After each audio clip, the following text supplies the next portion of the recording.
یہ جو کہا جاتا تھا کہ امریکہ دنیا کا سپر پاور ہے، یہ افسانہ ختم ہونے کو ہے۔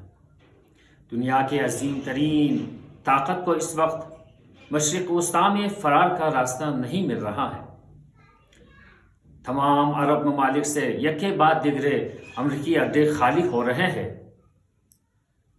اسرائیل جو امریکہ کے گھمنڈ میں آ کر خود کو سپر پاور ہی سمجھ رہا تھا، اس کی آدھی آبادی اس وقت اسرائیل سے فرار ہو چکی ہے، اور باقی آدھی آبادی 12 دن سے بنکروں میں چوہوں کی طرح رہنے پر مجبور ہے۔ ان کے مقابل ایرانی عوام لاکھوں کی تعداد میں سڑکوں پر میزائلوں اور طیاروں کی گنگرج میں حیدر حیدر کے نعروں کے ساتھ انقلاب سے وابستگی کا اظہار کر رہے ہیں۔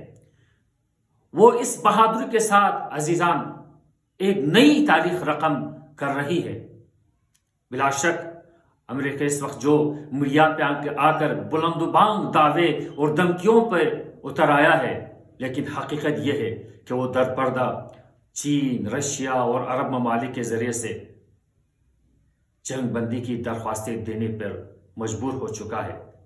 لیکن ایران جو اس بڑی طاقت کو شکست دینے کے آستانے پر آ چکا ہے، وہ کہتا ہے یہ جنگ اب صرف اس صورت میں ختم ہوگی کہ ہم پر اس جنگ کے ذریعے سے جتنا نقصان ہوا ہے اس کا تاوان دینا پڑے گا۔ دوسری بات یہ کہ ساری پابندیاں ختم کرنی ہوگی، اور تیسری بات اس بات کی ضمانت دینی چاہیے کہ اب مستقل طور پر یہ جنگ بند ہوگی اور کبھی امریکہ اس طرف رخ نہیں کرے گا۔